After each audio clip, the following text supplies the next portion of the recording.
Student Athletes for Healthy Relationships is the culmination of my 30 years of mental health experience, with the last 16 years focused on family violence and domestic violence counseling.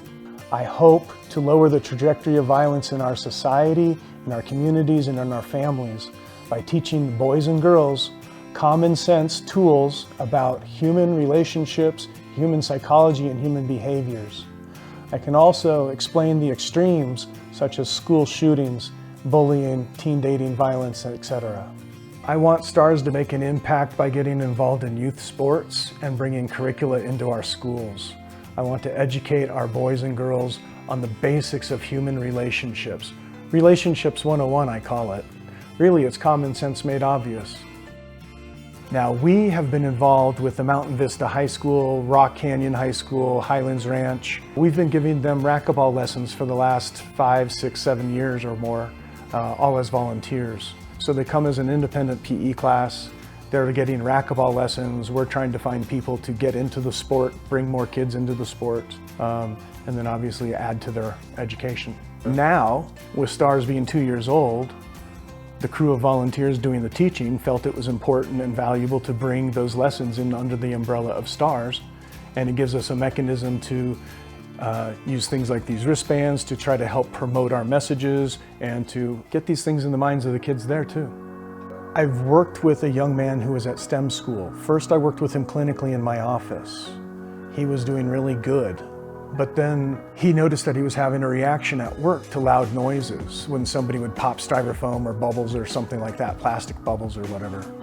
And so we actually went and used our racquetball to desensitize him and reprogram his response to loud noises. So where he would be at work and he would have a hypersensitive response to a noise, i.e. gunshot from school shooting, then we go into the racquetball court where you can make incredibly loud noises with a ball, and that gets him to reprogram and desensitize and change his response to it.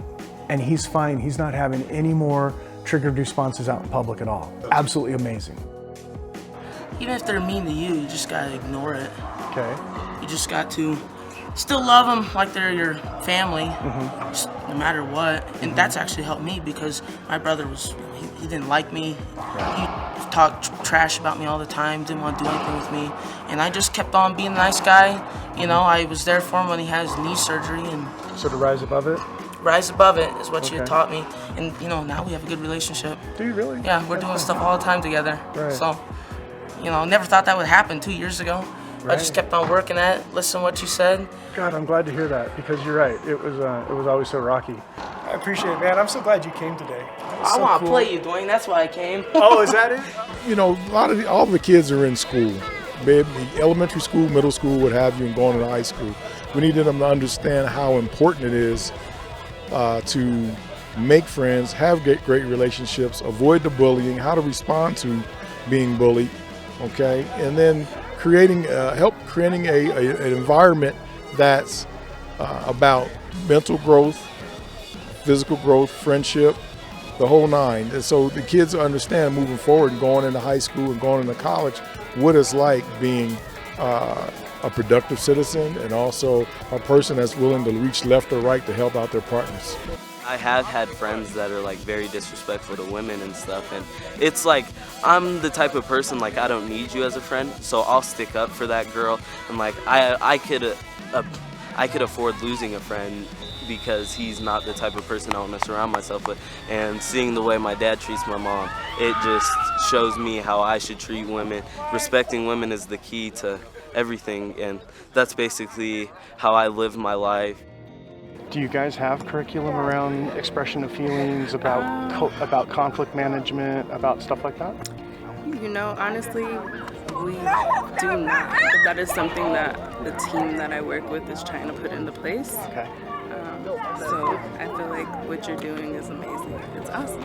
We don't want to admit that we have issues. We don't want to admit that we have problems, even though we do. And I think it takes a bigger person to say, hey, we do have these problems and this is what we're going to do to change them. Why? Because we care about the kids. We care about what we're passing on to the community. You can't sweep everything under the rug. You can't hide it. It will come out eventually. And we see that with the school shootings and things like that. Right now, we're using events like this to just try to get our simple message across, give messages around healthy relationships and respect, anti-bullying and inclusion type messages.